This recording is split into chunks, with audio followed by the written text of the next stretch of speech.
kita mendirikan negara Indonesia yang merdeka, bersatu, berdaulat, adil, dan makmur. Pancasila adalah dasar negara dan fondasi negara. Perumusan Pancasila dimulai pada tahun 1945. Panitia 9 di tahun ini mengadakan rapat yang dimulai pada tanggal 29 Mei 1945. Dan pada saat itu Muhammad Yamin merumuskan rumusan tentang Pancasila, dan berlanjut lagi pada tanggal 31 Mei 1945 Supomo merumuskan juga rumusannya tentang Pancasila atau dasar negara, dan pada tanggal 1 Juni 1945 Insinyur Soekarno juga merumuskan dasar negaranya. Dan berlanjut pada sidang BPU PKI sampai tanggal 18 Agustus 1945 akhirnya disahkanlah Pancasila sebagai dasar negara.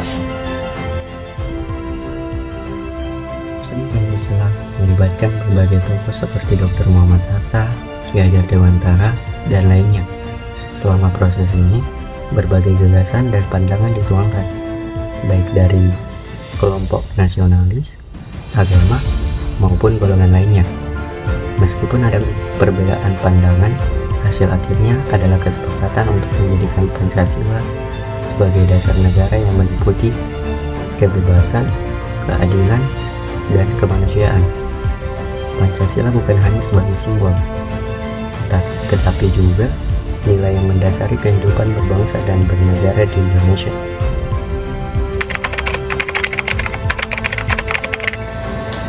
Yang kedua, Pancasila dalam implementasi. Pancasila merupakan dasar negara kita yang terdiri dari 5 sila. Setiap sila mengandung nilai yang dapat kita terapkan dalam kehidupan sehari-hari. Contohnya, sila pertama, ketuhanan yang Maha Esa. Dalam kehidupan kita, ini berarti menghargai dan menghormati perbedaan agama yang ada di Indonesia. Sila yang ketiga yaitu Persatuan Indonesia, mengingatkan kita untuk selalu menjaga persatuan meski kita berbeda. Di masyarakat yang berbeda ini, sangat penting untuk menghindari perpecahan.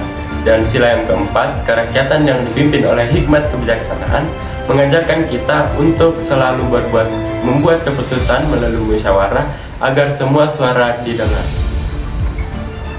Jadi, Pancasila bukan hanya sebagai dasar negara, tetapi juga pedoman hidup kita setiap hari. Mari kita andalkan nilai-nilai Pancasila dalam kehidupan untuk Indonesia yang lebih baik. Ciri-ciri utama masa Orde Baru. Ke-1, konsentrasi kekuasaan pada eksekutif. Kekuasaan politik sangat terpusat pada presiden, yaitu Presiden Soeharto. Kedua, militer sebagai pilar utama kekuasaan.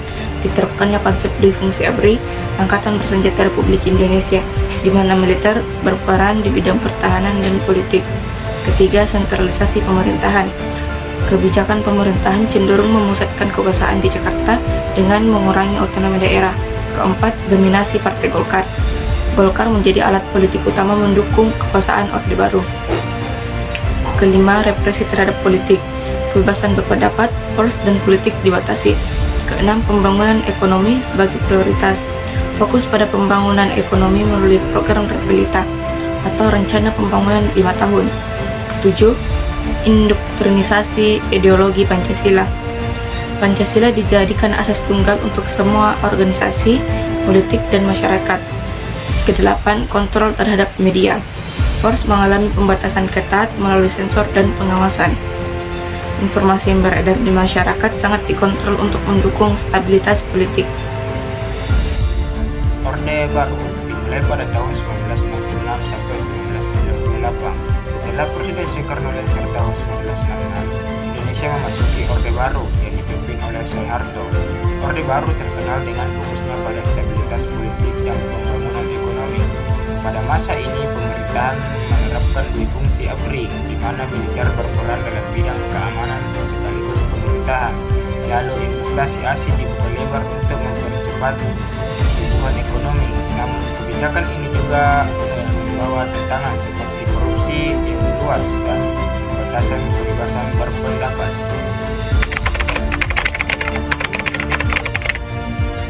Reformasi 1998 adalah tonggak penting dalam sejarah Indonesia.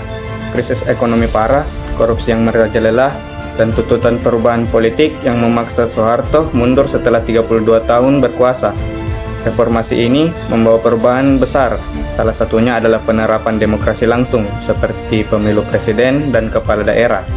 Selain itu, meski banyak kemajuan, reformasi juga menghadapi tantangan. Polarisasi sosial dan politik sering muncul, terutama karena penggunaan isu identitas dalam konsentrasi politik. Selain itu, korupsi tetap menjadi masalah serius yang menghambat pembangunan. Radikalisme dan intoleransi juga menjadi ancaman bagi keberagaman Indonesia. Namun, solusi untuk menghadapi tantangan ini terletak pada revitalisasi nilai-nilai Pancasila. Pendidikan Pancasila harus diperkuat di generasi muda. Media sosial juga bisa digunakan untuk menyebarkan pesan persatuan dan toleransi. Dengan pendekatannya tepat, Pancasila tetap relevan sebagai pedoman dalam menjawab tantangan era digital ini.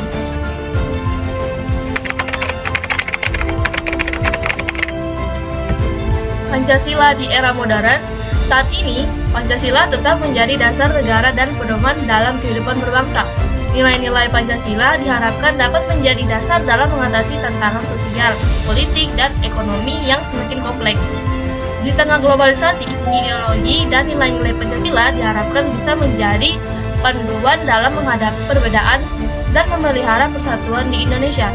Pancasila sebagai dasar negara Indonesia tetap relevan dalam era modern ini. Ada beberapa aspek penting bagaimana Pancasila diimplementasikan dan dipahami dalam konteks saat ini. Sebagai ideologi dan dasar negara Indonesia, Pancasila menghadapi banyak tantangan di era globalisasi. Pengaruh budaya pop, individualisme yang meningkat, dan penyebaran informasi global menempatkan prinsip utama Pancasila dalam bahaya. Semangat gotong royong, toleransi, dan rasa nasionalisme yang menjadi dasar Pancasila dapat dirusak oleh perubahan nilai ini. Namun demikian, nilai-nilai Pancasila terus dipertahankan.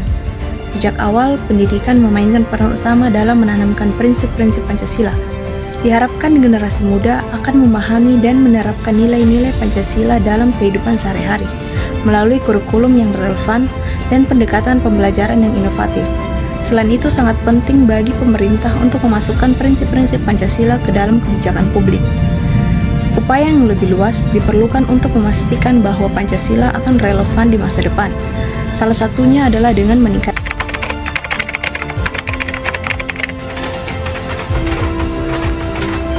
Baik, untuk materi yang terakhir yaitu Pancasila dalam konteks akan dibacakan oleh saya.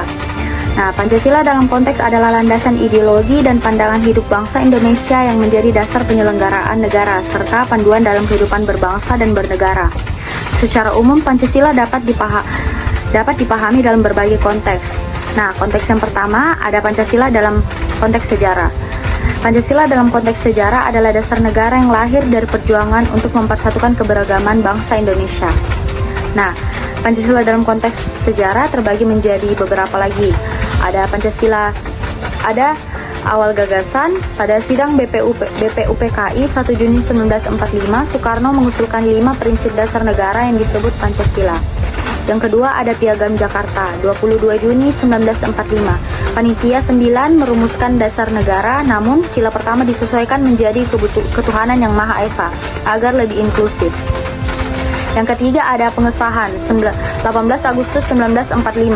Pancasila ditetapkan dalam pembukaan Undang-Undang 1945 oleh PPKI. Yang keempat ada sebagai pemersatu. Pancasila dirancang untuk menyatukan masyarakat yang beragam dalam suku, agama, dan budaya. Yang kelima ada tantangan sejarah.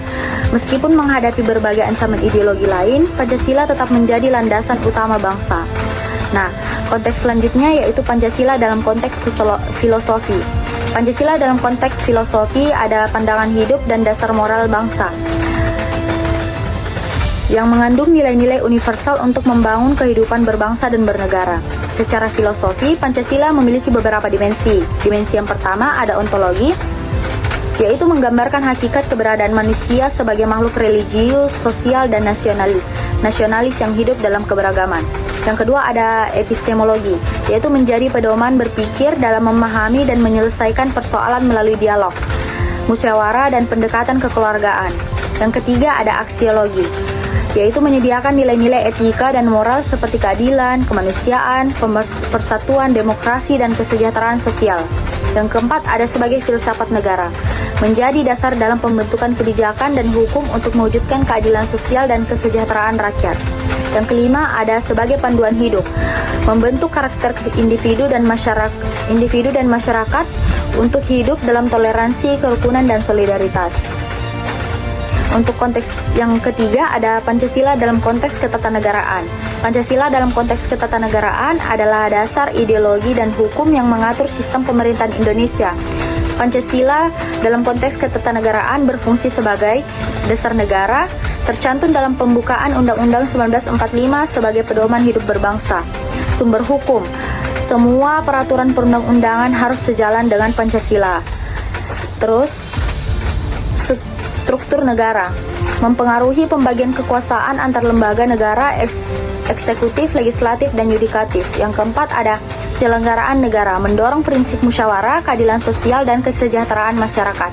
Dan yang kelima ada landasan Undang-Undang 1945, Pancasila sebagai acuan bagi struktur dan fungsi lembaga negara. Untuk konteks selanjutnya akan dibacakan oleh Sabrina Nurul Awalia. Saya akan melanjutkan poin dari materi Pancasila dalam konteks. Untuk poin keempat, dalam konteks sosial budaya, Pancasila menjadi panduan dalam kehidupan masyarakat yang majemuk. Nilai-nilai dalam Pancasila mendorong toleransi, kerukunan, dan saling menghormati di tengah perbedaan. Poin kelima dalam konteks pendidikan.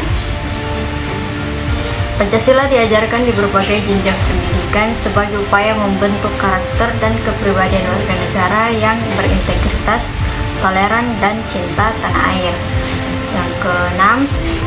Poin keenam, dalam konteks global, Pancasila sering dipandang sebagai model harmoni di tengah keberagaman nilai-nilai Pancasila, seperti keadilan sosial dan kemanusiaan, relevan dalam membangun hubungan internasional yang damai. Jadi secara keseluruhan, Pancasila bukan hanya sekedar dasar negara, akan tetapi juga sebagai identitas dan pedoman bangsa Indonesia untuk mencapai kehidupan yang harmonis, berkeadilan, dan berkeadaban.